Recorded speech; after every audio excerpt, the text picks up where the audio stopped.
네, 데이터 스트림즈의 나이동 정호입니다. 40분 동안 제 12시 10분까지 발표 드리겠습니다.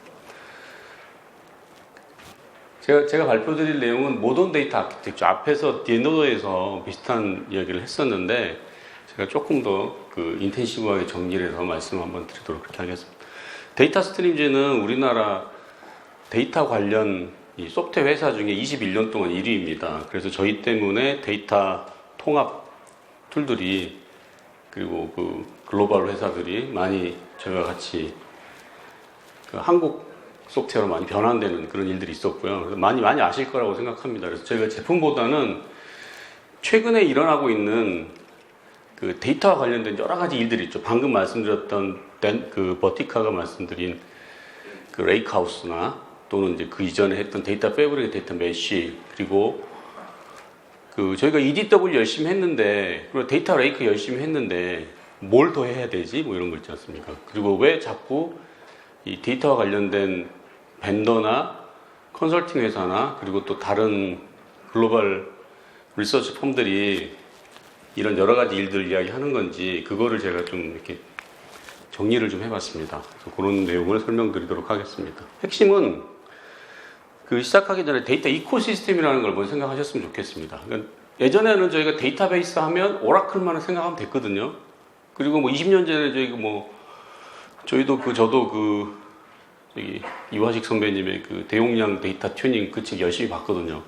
튜닝도 했고 데이터 모델링, 데이터 아키텍처 활동도 했는데 그건 충분했는데 빅데이터 한다는 것도 사실 그때도 하둡 이렇게 이야기했을 때 그런 것도 좀 그랬는데 지금은 데이터베이스로 등록된 오픈소스로 등록된 것만 수백 개가 넘습니다. 그러니까 데이터베이스가 많다는 것도 이해하겠는데 이제 더 나아가서 이제 데이터 가상화 또 조금 전에 했던 데이터 레이크하우스 이런 용어들이 계속 나오고 있단 말입니다. 그리고 이제 오늘 모두에서 우리 교수님이 말씀하실 때 데이터는 그럼 끝난 이야기 했는데 그렇게 생각하시는 분은 여기 없다고 생각하고요. 제가 이제 생각한 키워드는 Y를 생각해 봤는데 여기 Y에 대한 가장 답은 전 뭐라고 생각했냐면 데이터 드리븐 이노베이션이었습니다. 그러니까 비즈니스 트랜스포메이션 이야기를 많이 했고 그 다음에 저희가 데이터를 많이 만들었거든요. 그러니까 저희가 한 10년 주기로 지난 30년 동안 데이터 관련된 일을 계속했어요. 데이터 마케팅부터 근데 그 논리는 뭐였냐면 잘 모아놓으면 언젠가 쓰겠지였어요. 근데 그러다가 또 다시 이제 이거 쓰는 새로운 방법이 또 있다 이렇게 하다가 근데 모두가 지금 이제 이야기하는 거는 아까 가상화도 마찬가지고 활용 중심 데이터를 갔으면 좋겠다 이런 이야기 한단 말이에요. 그럼 시작을 제가 뭘로 할 거냐면요. 이게 뭐냐면 코로나가 터졌어요. 코로나 터지기 전에 이거 제가 경험한 일인데 코로나 터지기 전에 무슨 일이 있었냐면 트럼프 대통령이 미중 무역 분쟁을 시작했어요. 사람이 당연히 어떻게 생각했냐면 중국은 이제 곤란해질 거다. 중국 공장은 이제 발주량이 없어질 거라고 생각을 한 거예요. 그런데 그때부터 미국 서부의 수입업자들이 계속 주문을 했어요. 왜냐하면 트럼프가 관세 올리기 전에 가능한 많이 구매해 두자 이래가지고. 그랬는데 코로나가 터졌단 말이에요. 코로나가 터졌는데 그 어마어마하게 구매해서 들어가던 물량이 이게 지금 미국 서부 롱비치 항을 찍은 거거든요. 지금도 아직도 이래요. 오죽했으면 트럼프 마지막에 군대를 집어넣었잖아요. 바이든 처음에 첫 번째 토픽 중에 하나가 뭐냐면 항구 물동량, 항구 물류 처리를 정상화시키겠다 이랬단 말이에요. 배가 보통 한 20개 떠 있어야 되는데 거의 100개씩 배가 떠 있었어요, 그 안에서. 이 배가 여기서 한 3, 4일이면 이 짐을 내리고 가야 되는데 일주일 넘게 여기 서 있으니까 어떤 일이 일어나겠습니까?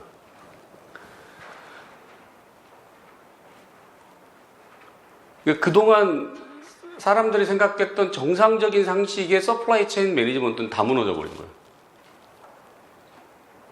그러니까 그 다음에 이제 어떤 일이 일어나면 그 다음에 이제 여러분이 이제 한번 사례 한번 찾아보세요. 이 관련된 이 이벤트를 설명한 자료가 되게 많거든요. 그냥 금융적 사례도 많은데 일반인이 눈에 싹 들어올 수 있는 걸 제가 그냥 한 사례를 뽑은 건데요. 근데 그때 이제 얼마 전에 오바마가 찾아가가지고 칭찬해줬다고 하는 플렉스포트라고 하는 회사의 비즈니스 모델이에요. 이 사람들 하는 일이 뭐냐면 업체들 간에 물류 회사가 이렇게 레이어가 있거든요. 각 레이어별로 다루는 정보가 달라요. 수입업자가 있고 항구 통관시키는 업자가 있고 트럭업자가 있고 철송업자가 있고 그런단 말이에요. 근데 그걸 전부 다 해서 하나의 그림으로 보여준 거예요. 그러니까 이게 보시는 거는 뭐 너무 아무것도 아니죠. 당연한 거고 뭐 당연히 이렇게 생각하겠지 누구든지. 근데 이 정보가 하나에 모여서 실시간으로 정확하게는 이것도 실시간은 아니에요. 왜냐면 이 밑에서 물류업자들이 그걸 다 전화로 보고한 거를 자기들 띄우기만 한 거거든요. 근데 여기 이 회사가 어떻게 됐냐면 그 가장 유망한 물류 회사로 그러니까 자기 트럭은 한 대도 없는데 물류 회사로 이 회사가 등록이 됐어요. 프렉스포트로. 그래서 이제 그 오바마가 찾아가가지고 이 사장이 또 저하고 그 링크드인 일촌 친구거든요. 오바마가 자기 회사 와가지고 이렇게 또 찍어서 올렸더라고.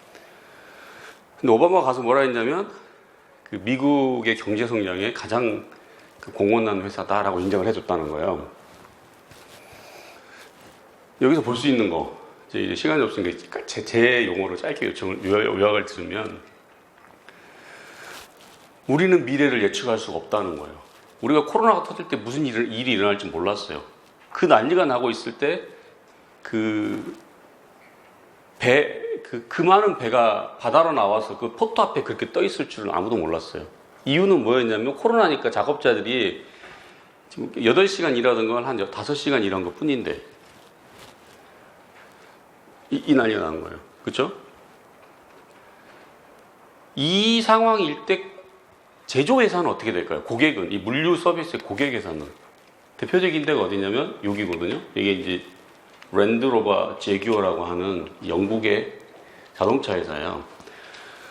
근데 이제 그쪽에서 오신 분들은 아시겠지만 이게 좀 쉬우니까 제가 이 사례 금융 쪽 대로 사례가 되게 많습니다. 근데 이제 그 자동차 부품, 자동차를 하나 만들 때 모르겠어요. 전기자는 좀 바뀔 수 있을 것 같은데 부품이 2만 개가 들어간대요. 근데 그 부품의 구성표가 공급자한테 사오는 거랑 소비자한테 파는 거가 달라요. 왜냐하면 어떤 제품은 베트남에서 사오고 중국에서 사온 거를 일본에서 조립해서 한국에서 갖다 놓고 그걸 완성차를 조립해서 딜리버리를 하는데 그 제품을 미국에서 팔 때는 미국의 어떤 이유 때문에 레이더는 다른 거 써야 되고 뭘 다른 거 써야 되고 타이어는 어떤 걸 써야 돼요. 그거는 또 다른 제품이 들어가야 되는 거예요. 그렇게 해서 각 이 BOM, 그 그래프들이 BOM이 밑에 레벨부터 이렇게 하나씩 이렇게 있는데요. 제가 레이저가 안 될 것 같아서 하나 더 가져왔어요. 이렇게 하나씩 이렇게 있는데, 이 빛이 강해서 안 보이는군요. 이거를 실시간으로 연결되도록 연결해 준 거예요. 한 게 뭐냐면 나한테 있는 데이터를 실시간으로 연결시킨 거거든요. 근데 예전에는 중국에 있는 공장하고 공장에서 자동차 부품을 만드는 걸 계약하는데 1년 걸리는데 한 번 계약을 하면 5년은 갔어요. 근데 그 뒤로 3년은 갔어요. 근데 트럼프 이후에 이게 3개월마다 바뀌어요. 그러니까 이번 분기는 중국에서 생산하는데 다음 분기는 베트남에서 만든단 말이에요. 그 말은 무슨 말이냐면 구매해야 되는 이 서플라이 체인 커스터머 입장에서는 이 구조가 매일 바뀌는 거예요. 근데 이 사람들이 어떻게 했냐면 날리지 맵이라고 하는 데이터 내가 갖고 있는 저희 말로 이제 시멘틱 메타를 만든 거예요. 시멘틱 메타 데이터 구성을 만들었는데 의사결정 속도는 120배가 빨라졌고요. 비즈니스 밸류는 3배가 좋아졌대요. 이 세 가지 그림을 보시면 생각하실 수 있는 게 뭐냐면 데이터는 그냥 데이터가 아니다. 그리고 지금까지는 저희는 뭐 한 거냐면 오퍼레이션 데이터 옵티미제이션 한 거예요. 그러니까 이렇게 저희 한 30년 전에 저희가 MIS 공부할 때 교수님들이 그렇게 하셨거든요. 제일 IT가 발전하는 이렇게 단계를 보면 오퍼레이션을 자동화를 한 다음에 우리 EDPS, Electronic Data Processing System 한 다음에 택티컬 시스템을 한 다음에 스트래티지컬 시스템으로 발전하잖아요. 근데 전 세계가 이제 우리나라의 EDW는 우리나라만의 독특한 특성이 있어요. 그러니까 외국에는 우리나라처럼 그렇게 열심히 킴볼의 접근처럼 센트럴라이즈드 EDW 열심히 안 만들었어요. 사실 그렇게 만든 데가 대한민국이 제일 열심히 한 데 같아요. 근데 우리나라는 성격상 완벽주의니까 센트럴라이즈 EDW를 만들고 열심히 통합을 했는데 그 과정에서 데이터 옵티미제이션은 됐어요. 근데 이제부터는 데이터가 인퓨스드, 데이터가 연결된 혁신이 일어나야 될 때다. 그래서 작년 말에 제가 무슨 그 싱가포르에 무슨 그 임원을 만들 그 사람이 하고 싶다는 게 이렇더라고. 나는 데이터 드리븐 엔터프라이즈를 만들고 싶어요. 그러니까 사실은 우리 유저들이, 그러니까 아니면 여기 계신 여기 유저 측에서 오신 분들이 가장 원하는 게 사실 데이터 드리븐 엔터프라이즈. 그럼 그 안에 뭐 더 다른 말씀 안 해도 다 많은 생각 하실 수 있을 것 같아요. 그럼 그게 이제 우리가 가야 되는 방향이 맞다면, 그러면 그런 구조로 갈 때 우리의 이 데이터 엔지니어들이 구현해야 되는 데이터 아키텍처는 어떻게 돼야 될까? 그거를 제가 짧게 설명을 한번 드리겠습니다. 쭉 이렇게 이해하시면 될 겁니다. 자, 우리가 살 때 제일 먼저 시작은 엔터프라이즈 데이터 웨어하우스를 우리는 열심히 만들었어요. 전 세계에서 EDW를 제일 열심히 만든 데가 대한민국이에요. 저는 그 이유가 그 우리나라의 그 뛰어난 데이터 컨설턴트가 역할을 한 것이 한몫했다고 봐요. 그 중에 하나가 뭐냐면 이 원원 1대1과 1대1 이야기인데, 원래 그 코드 해칭의 ERD를 만들 때는 로지컬 데이터 모델 하나의 물리적 데이터 모델 여러 개 했어요. 그러니까 피지컬 데이터 모델이 여러 개 했어요. 근데 우리나라는 그 뭐죠? 그 이제 하여튼 그 우리나라는 논리적 데이터 모델과 물리적 데이터 모델이 이게 이 명자체부터 테이블명하고 엔티티명하고 거의 1대1로 가는 조직이 많아요. 그러다 보니까 어떤 문제가 생기냐면 데이터가 컴팩트 할 때는 깔끔해요. 근데 이게 비즈니스가 커지기 시작하면 피지컬이 너무 좁든지, 그러니까 피지컬이 너무 그 뭐 듀비 생기거나 다른 문제들이 좀 생기든지, 아니면 로지컬이 무너져요. 그러다 보니까 피지컬에서 자꾸 로지컬을 이렇게 리버스를 시키려고 하다 보니까 로지컬에서 로지컬의 개념이 무너져 버린단 말이에요. 근데 우리가 EDW 구축한 우리 한국 사람들이 전 세계에서 빅뱅을 제일 좋아하는 나라예요. 제가 하여튼 그러니까 뭐 전 세계 어딜 가도 이렇게까지 빅뱅을 좋아하진 않아요. 근데 우리가 지금 빅뱅에서 차세대 시스템을 지난 20몇 년 동안 5, 6년마다 계속 했잖아요. 그래서 사실 우리나라가 혁신이 되게 잘 된 것도 있는데, 그러다 보니까 우리 안에 딱 박혀 있는 게 이 생각이 딱 박혀 있어요. 일단 그러니까 센트럴 DB가 있고, 요 앞에 스테이징이 있고, 센트럴 데이터베이스가 있고, 여기서 마트들이 있어서 이게 하나하나가 마트예요. 이 마트들이 있어서 이 마트들이 저걸 갖다 쓰는 거야. 그럼 여기에서 고객들한테 주면 돼. 이 데이터 스택이 20년이 지나버린 거예요. 그런데 무슨 일이 일어났냐면 MSA라는 게 생겼어요. 이 MSA를 처음에는 무시했어요. 특히 데이터 쪽에서 일하시는 분들은 다 싫어했어요. 왜냐면 머리를 너무 아프게 하거든요. 그냥 정규화 너무 마음에 드는데, 비정규화? 그래, 뭐 적절히 튜닝하면 되지. 거기까지는 알겠는데, 서비스를 그것도 그 전에는 이제 소아가 있었는데, 서비스 오리엔티드 아키텍처. 미니 서비스 정도도 모르겠는데, 마이크로 단위로 서비스를 쪼개버리겠다. 그러면서 MSA 쪽에서 하시는 분들이 생각하는 데이터베이스는 이거예요. 서비스마다 DB를 다 갖고 가려고 그래요. 그러니까 장점도 있죠. 왜냐하면 데이터가 하나가 아니니까, 뭐 사고가 나도 다 죽진 않으니까. 근데 문제는 뭐냐면 너무 사이로하게 쪼개지니까 나중에 어떤 문제가 생각하냐면 괴물이 돼버리는 거죠. 그 전에 데이터 하셨던 분들한테 너무 답답하죠. 한눈에 다 보였어야 되는데 보이지도 않고. 그래서 지금 이제 작년 해서 올해부터 사실 아직 이제 그 본격적으로 금융권에서 애플리케이션을 MSA로 전환하는 사업들이 시작됐거든요. 그 모든 프로젝트가 데이터는 건드리지 말고, 데이터까지는 모노리틱하게 놔두고 그 앞에만 하든지, 아니면 데이터를 어떻게 깨뜨릴까에 대해서는 답이 없어요. 이게 골치가 너무 아픈 거예요. 그러니까 요 앞에 것과 극단적으로 충돌나는 상황이 생긴 거죠. 그거를, 그러니까 저 이렇게 그러니까 전 세계가 이렇게 하나로 이렇게 지구축이 좁다고 느낀 것 중에 하나가 데이터 메쉬인데요. 데이터 메쉬라는 말을 처음 쓴 사람이 이란 출신 여자분이에요. 젊어요. 제가 대화도 해봤거든요. 젊어요. 자막 드한이에요. 자막 드한인데, 이분이 자기가 논문 쓰고 책을 작년 말인가 냈어요. 올 연초거든요. 근데 지금 그분이 원래 뭐 하는 사람이면 그 객체지향의 디자인 펜터 쓴 엠블러시가 마틴 파울러닷컴에 일하는 게, 마틴 파울러가 불면 어떤 관계가 있는 것 같아요. 그러니까 마틴 파울러닷컴에다가 이분이 이제 오브젝트 오리엔티드 어플리케이션에서 데이터와 관련된 그 블로그를 계속 쓰기 시작했어요. 그러다가 그분이 이제 그 데이터 메쉬라고 하는 걸 정리해서 한 게 작년 말이란 말이에요. 근데 그 1년 만에 데이터 메쉬가 전 세계 유명해져 가지고요. 거기가 이제 그 자막 드하니가 일하고 있는 데가 그 샌프란시스코인데 북유럽에 또 그 팀들이 모여가지고 또 그 하고 다 데이터 메쉬를. 근데 거기서 말하는 핵심 키워드가 뭐냐면 이거예요. 모놀리틱하게 한 통으로 돼 있었는데 기술 구조는 데이터 에코시스템이라고 말할 만큼 수백 개의 데이터 관련된 프로덕트들이 튀어나왔는데 얘를 그럼 어떻게 다뤄야 되느냐? 결론은 도메인 중심으로 이거를 뜯어가야 되겠다. 어떻게? 예전에는 이제 왼쪽 밑에 보신 것처럼 ETL이든 ELT든 그건 뭐 복잡하니까 알겠다 이거죠. 근데 그 데이터를 수집해서 프로세스에서 모은 다음에 갖다 쓰는데 이런 구조 단위로 했거든요.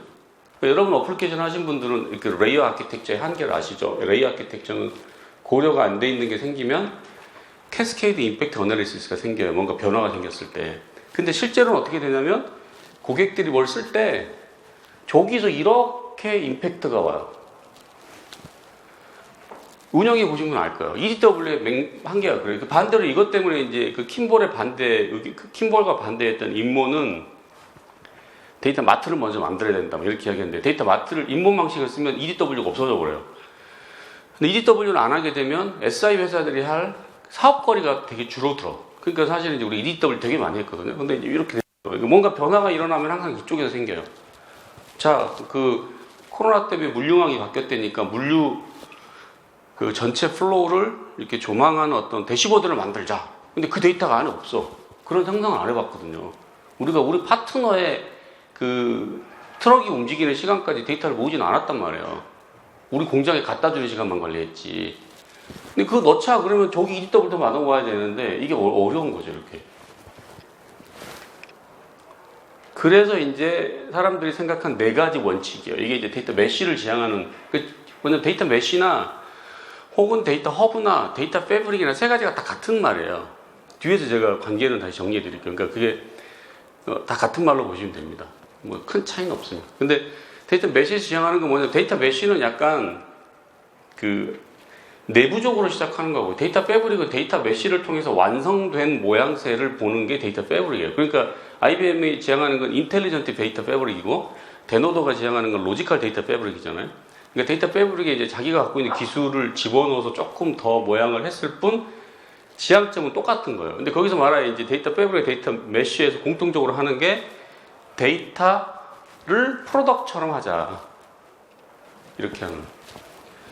이제 이런 어떤 그거는 저희가 이제 제가 어떤 짧은 시간이니까 다 설명하기 뭐하고 자료를 나중에 드릴게요. 오시면. 그러면 이제 나중에 그거 보시면서 하시면 될 것 같고요. 그리고 키워드는 도메인 중심 데이터 디컴포지션 해야 된다. 그 다음에 분산 데이터로 가야 된다. 그렇다고 마이크로 서비스 아키텍처 말하듯이 무작정 쪼개는 건 아니다. 그리고 셀프 서비스 플랫폼 디자인으로 가야 된다. 결국 이게 오토노머스하게 가려면 저기 뒤에서 말하겠지만 데이터를 모으는 데이터 엔지니어랑 데이터를 사용하는 데이터 사이언티스트가 떨어져 있어서는 안 된다. 그리고 그거를 그렇게 만들어진 단위를 프로덕트로 가야 되겠다. 그래서 데이터 인프라에서 플랫폼이라고 하는 걸 가지고 이게 이제 데이터 스택들이거든요. 각 데이터 스택들이 인제스트, 그 다음에 뭐죠? 그러니까 모으고 저장하고 사용하고 하는 그 스택들이 도메인 단위로 이렇게 모여 있는 거예요. 이렇게. 그러면 데이터 인프라스트럭처 엔지니어가 그걸 서포트하는 이런 구조로 생각하게 되는 겁니다. 예전에는 저렇게 사일로하게 떨어져 있었는데 그런 고민 하시더라고요. 제가 아시는 분이 은행에 데이터 하시는 분인데 그 데이터 관리 쪽 팀장님이신데 무슨 말 하냐면 이렇게 해서 이 데이터 패브릭이나 아니면 데이터 스튜어트 관점의 데이터 모델이 되면 데이터 매니지먼트 하는 이런 그 IT 관점의 데이터 엔지니어 할 일이 없어지는 거 아닙니까? 이렇게 말하는 거거든요. 근데 그거에 대해서 고민을 제가 되게 많이 해봤어요. 근데 사실은 그렇지 않아. 이렇게 됩니다. 그래서 데이터 엔지니어나 도메인 데이터 프로덕트 오너나 소프트웨어 개발자나 인프라 엔지니어 그리고 데이터 어널리스트가 함께 도메인 단위로 모여서 일하는 이런 그림이 돼야 될 것 같고요. 이게 지금 뭐 제 말이 아니고 이 데이터 메쉬나 데이터 패브릭을 이야기하시는 분들이 하는 이야기예요. 이 이야기를 가만히 생각하시면서 저게 되려면 어떤 기술이 필요할까 생각하시면 지금 벤더들이 이야기하는 그 데이터 관련 기술들이 하나씩 이게 목적이 연결될 거라고. 그리고 네, 그래서 이제 폴리그랏 똑같죠. MSA에서 우리가 마이크로 서비스할 때 폴리그랏 많이 쓰는데 도메인 단위로 폴리그랏을 데이터 프로덕으로 만들자. 데이터 프로덕은 디스커버러블하고 어드레서블하고 이런 속성들이 돼야 된다. 자, 그러면 이 하나의 데이터 프로덕이 이런 거예요. 사람들이 ELT, ETL 뭐 이렇게 데이터 파이프라 이야기하는데 그럼 그게 뭐가 차이냐? 데이터 인티그레이션이 공짜부터요. 오픈 소스부터 그 데이터 인티그레이션만 몇백만 달러짜리 솔루션 프로덕트가 있어요. 왜 얘가 이렇게 다양하냐면 데이터의 종류가 다양하니까 그래요. 어떤 데이터는 100만 건이 들어왔는데 한 건이 빠지면 사고 나는 데이터가 있고요. 어떤 건 그냥 100건을 훑었는데 한 98건이 대충 맞아요. 그럼 그 의미 있는 데이터가 있단 말이에요. 그럼 그냥 클라우드 네이티브 비즈니스에서 유통업이에요. 고객의 성향을 파악할 거야. 그럼 그냥 웹 크롤링 해가지고 데이터 게더링 할 때 비싼 ETL 툴 쓸 필요 없잖아요. 그 ELT 가지고 파이프라인으로 하면 돼요. 그럼 그거는 그 도메인의 특성을 가지니까 특성을 가진 도메인 데이터별로 자기가 원하는 데이터 스택을 구성하고 적절한 데이터 스택에 맞는 기술 스킴을 구성하고 근데 만약에 이게 금융 데이터예요. 단 한 건 빠지면 큰일 나는 거잖아요. 혹시 뭔가 다 처리가 됐어도 나중에 잘못되면 역으로 누가 그런 일을 했는데 트레이스를 해야 돼. 그러면 그건 ETL 넣어야 되고 원천 데이터 다 기록을 남겨야 되고 그러니까 도메인 데이터별로 사실은 데이터의 리퀘어먼트가 다를 수 있다는 거예요. 그렇게 되면 도메인 데이터 as a product의 형태로 가야 된다는 거예요. 그러면 이제 이런 어떤 데이터 프로덕트라고 부를 수 있는 도메인 데이터들이 하나의 조직 안에 구치가 여러 개가 생기는 거죠. 이렇게. 그래서 나온 게 데이터 패브릭이라고 부르는 거예요. 왜 데이터 패브릭입니까? 물어봤어요. 데이터 패브릭이라는 말을 만든 사람한테, 마크 베이한테. 그 데이터 메쉬하고 뭐가 다른가? 메쉬는 이렇게 얼망얼망한 이게 철망이고요. 썬거운. 이 철망이 이렇게 하면서 데이터 섬유잖아요. 이렇게. 그죠? 그러니까 사실은 뭐 이게 메쉬나 패브릭이나 구성 자체는 다르지가 않은 거예요. 그 덴서티가 다른 거지. 근데 이제 보면 EDW에서 LDW의 시대가 됐어요. 그러니까 저희가 데이터 아키텍처라고 하면 EDW였고 LDW예요. 근데 데이터 레이크는 데이터 아키텍처의 이름은 아니고 LDW를 구성하는 하나의 기술인 거죠. 기술 단위 쓰신 거예요. 그러면 이제 EDW와 LDW가 데이터의 아키텍처면 그 다음 아키텍처 이름이 뭐냐면 데이터 패브릭이라는 거예요. 왜 데이터 패브릭이냐? 아까 보셨던 건 제가 이제 그 앞에 설명드렸던 사례는 기업이 내가 그동안 준비해서 가지고 있던 데이터만으로는 해결할 수 없는 문제가 밖에 생긴다는 거잖아요. 근데 그걸 엣지 영역에서 실시간으로 파악해서 그 데이터를 모아가지고 내가 그 결과를 고객한테 밸류를 보여주어야지만 그걸로 할 수 있다. 그러니까 그건 이제 외부에서의 데이터 패브릭이 생겼던 동의를 말씀드린 건데 내부에서 동의는 뭐냐면 이렇게 데이터 스택을 이렇게 인제스션하고 데이터 스토어하고 데이터 유즈를 이렇게 쪼개놓고 쓰니까 이 안에가 너무 불필요한 인이피션시 요소가 너무 많고 그 다음에 이 오토노머스 하지 않다 보니까 데이터에 대한 전문성이 떨어지는 거예요. 그러니까 데이터 구조가 단순한 데는 괜찮은데 점점 복잡해지면 안 돼요. 예를 들어서 그냥 은행이 그냥 그 리테일 뱅킹만 해요. 그럼 괜찮아요. 근데 우리나라 은행은 다 백화점식 은행이거든요. 은행 하나가 홀세일즈 뱅킹도 하고 리테일 뱅킹도 하고 심지어 무슨 투자은행 역할도 하고 또는 정책금융 역할도 하는 데가 있단 말이에요. 그러면 그 모든 비즈니스 모드마다 관련 데이터들이 다 있어요. 그러니까 이걸 하나의 데이터 스택에다 만들어 놓기는 너무 어려운 거예요.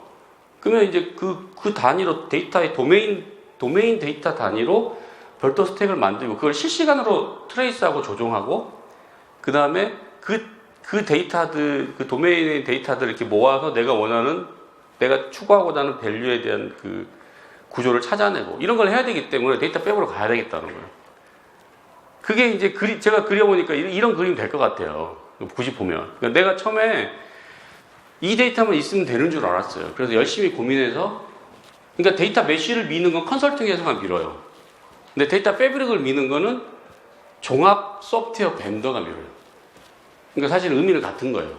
근데 이렇게 만들었는데 어느 순간 봤더니 너무 사고가 나는 거예요. 그러니까 예를 들어서 이제 그 물류의 위치 정보를 내 것만 말고 내 파트너인 트럭의 위치 정보까지 같이 가져와야 되겠다.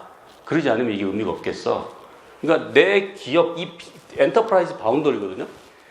그러니까 이 엔터프라이즈 바운더리가 무너지고 있단 말이에요. 엔터프라이즈 바운더리, 어디까지가 내 비즈니스 영역이고 어디까지가 내 데이터야, 이 영역이 무너져요.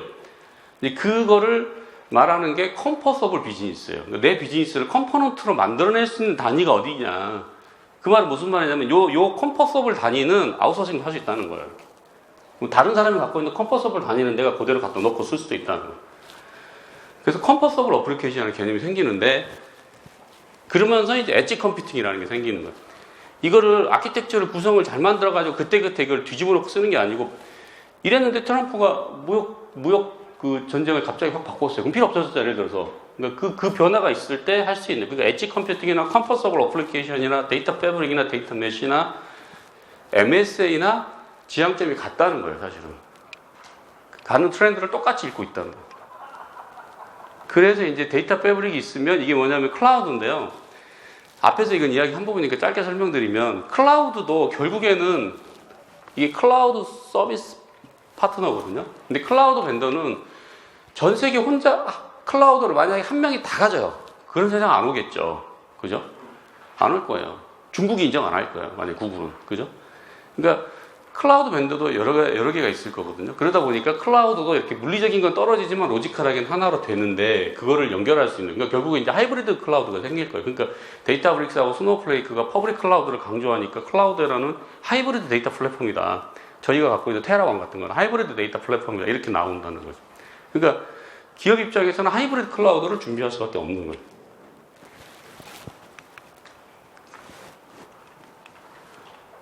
그리고 이게 이제 컴포서블 비즈니스거든요. 그러니까 이게 PBC가 패키지드 비즈니스 캐퍼빌리티거든요. 그러니까 뭐냐면 비즈니스 중에 이렇게 별도의 컴포넌트로 뜯어낼 가능성이 있는 걸 이렇게 보는 거예요. 그러니까 내가 갖고 있는 비즈니스 중에 어떤 게 컴포서블 단위인지, 내가 갖고 있는 데이터 중에 어떤 게 그 독립적으로 관리할 수 있는 도메인 단위인지. 여기서 어플 코딩 하시는 분은 그 REST API가 무슨 뜻인지 아시죠? 그 RESTful의 의미하고 똑같다고 보시면 돼요. 독립적으로 진화할 수 있고 독립적으로 관리할 수 있고. 그렇게 보시면 됩니다. 근데 여기서도 보시면 그런 비즈니스 단위를 만들기 위한 가장 기저가 뭐냐면 데이터 패브릭이죠. 그러니까 마치 뭐가 쓰냐면 우리가 그동안 이야기했던 데이터 아키텍처와 같은 용어로 데이터 패브릭을 쓰고 있다는 걸 여러분 생각하시면 돼요. 그리고 이게 보시면 이건 뭐냐면 그 데이터를 가지고, 여기 보시면 여기도 이제 이걸 쓰신 분이 되게 캐나다 분인데 되게 그 마음에 들더라고요. 그래서 이야기를 자주 하고 있는데, 데이터 옵스나 핀테크 옵스나, 그리고 여기 보면 이게 데이터 패브릭이에요. 요 영역이. 그러니까 ETL, EDW, 데이터 마트, 이렇게 단순한 레이어로 갔던 데이터 아키텍처가 데이터 이코시스템이 발전하면서 데이터에 기대하는 고객의 요구사항이 커지면서 이제는 그거를 그 하나의 하나의 어떤 레이어로 설명하기 어려운 어떤 종합적인 그 패브릭 망으로 보는 게 데이터 패브릭이라고 보시면 된다. 네. 이제 그 AI, ML 이야기 할 때도 마찬가지로 데이터 옵스, 데이터 패브릭을 똑같이 데이터 패브릭 이야기를 하고 있고요. 그러니까 다른 말로 치면 데이터 패브릭을 해야 돼가 아니고 이미 데이터 패브릭을 하고 계신 거예요. 여러분이 이미 뭐 어떤 EDW에서 LDW 가지고 있는데, 그거를 LDW는 너무 한계가 많은 것 같아요. 그럼 뭔가 아무리 유지시켜도 아키텍처에 다양한 그 예외가 생기잖아요. 그렇죠? 그리고 더 빨리 고객의 그 데이터 유저가 원하는 밸류를 뽑아내서 뭔가 내 데이터의 분석 작업을 해야 돼서 뭔가를 만지고 있다면, 또 메타데이터 구성한다고 봐서 처음에는 IT 메타라고 데이터 딕셔너리 좀 생각하고 했는데 뭐 복잡한 게 엄청 많잖아요. 그렇죠? 비즈니스 메타 이야기하니까 벌써 비즈니스 도메인별로 메타가 다 달라서 어떻게 멀티 메타를 어떻게 해야 될지 고민하고 있잖아요. 그 다음에 데이터 리니지라고 해서 데이터 툴들이 하나로 모여가지고 이렇게 자동으로 읽혀지고 데이터 카탈로그 구성되는 거 고민하고 있잖아요. 그럼 이미 데이터 패브릭을 하고 있는 거예요. 여러분이 하고 있는 그 모든 데이터 관련된 엔지니어링 활동의 지향점이 데이터 드리븐 엔터프라이즈로 가고 있는 거고, 그게 모던 데이터 아키텍처의 데이터 패브릭이 돼요. 이거는 데이터 메시하고 패브릭을 비교한 자료인데요. 뭐냐면 저 SM이라는 게 전문가거든요. 서브젝트 매터 엑스퍼트니까. 내가 만약에 아까 그런 거 보실 때 배가 롱비치항에 100대가 떠 있는데, 오, 이게 왜 떠 있지? 전문가가 아니면 몰라요. 근데 그 영역에서 일한 사람은, 아, 이거는 그 터미널의 턴타임 때문이야. 그 터미널의 턴타임의 데이터를 잘 조성하면 조금 바뀔 수 있어. 혹은 제가 미치는 영향은 저기 제규어 랜드로버의 그 자동차 딜리버리 시간이 확 떨어질 거야. 자동차 예약을 하면 그 전에 2달이면 나왔는데 1년이 지나도 자동차가 안 나와. 딜리버리를 못 돼. 왜? 공급망이 무너져서 그런단 말이에요. 그럼 그거를 미리 예측한 사람은 그 인사이트를 가지고 찾아내서 그것과 관련 데이터를 수집하잖아요. 근데 그게 반복이 돼요. 반복이 되면 자동화할 수 있죠. 그게 데이터 패브릭이에요. 그러니까 데이터 패브릭은 그 탑건 매브릭 영화에 나온 아이스맨 같은 거고요. 데이터 메쉬는 매브릭 같은 거예요. 맨날 시스템을 깨잖아, 매브릭은. 근데 시스템에서 상상 못했던 이상한 행동을 했는데 퍼포먼스를 더 내잖아요. 그게 데이터 메쉬예요. 데이터 메쉬는 내가 가지고 있는 아키텍처에서 뭔가 제대로 된 데이터 인사이트를 뽑아내서 이걸 다시 재구성해가지고 뽑아내고, 그러니까 옛날처럼 쉽게 데이터는 이렇게 하는 거야 라고 알려줄 수 있는 세상이 끝나갔다는 거죠. 그 데이터 메쉬와 매브릭의 차이입니다. 매브릭과 아이스맨 밑에 보시면 질문, 매브릭이 필요 없고 아이스맨만 있어도 될까요? 고민해 보시면. 네. 반대로 매브릭만 있으면 될까요? 아이스맨이 필요 없이? 그쵸? 네. 그렇습니다. 이게 이제 데이터와 관련된 기술들이거든요. 이게 기술들 레이더들인데, 이게 뭐냐면 임팩트 레이더 포 데이터 어널리시스 바이 같은 거 올해 나온 거거든요. 그러니까 지금까지 저희가 쓰지 않았던 다른 다양한 기술들을 사용할 수밖에 없게 되는 거고요. 그걸 계속 요구받게 되는 거고, 데이터에서. 근데 이런 것들이 사실 데이터 패브릭에서 이제 일어난 일이죠. 이벤트 스트리밍 프로세스, 저게 이제 카프카 같은 거고요. 네, 오그멘트 데이터 카탈로그, 그런 것들이 지금 일어나게 될 겁니다. 그러니까 결론 이렇게 보시면 돼요. 데이터 패브릭을 하나의 벤더로 할 수 있느냐? 그럴 수는 없다. 할 수 있으면 좋겠죠. 그러면 저희 데이터 스트림 솔루션만 쓰시면 돼요. 근데 그게 안 되잖아요. 그러니까, 그리고 왜냐면 이미 내가 갖고 있는 데이터의 에셋이 너무 다양해요, 벌써. 근데 그걸 다 버리고 다 새로 만들자. 그럴 수 있는 시간적 여유가 이미 없어진 거예요. 그리고 더 문제가 뭐냐면 그렇게 예측 가능한 다이나믹이 이제는 없어졌어요. 그러니까 뭔가 미래를 예측 못하지만 뭔 문제가 생겨더라도 레실리언트하고 애자일하게 대응할 수 있는 체계를 내가 만들어 놓겠다. 요거는 할 수 있는 거예요.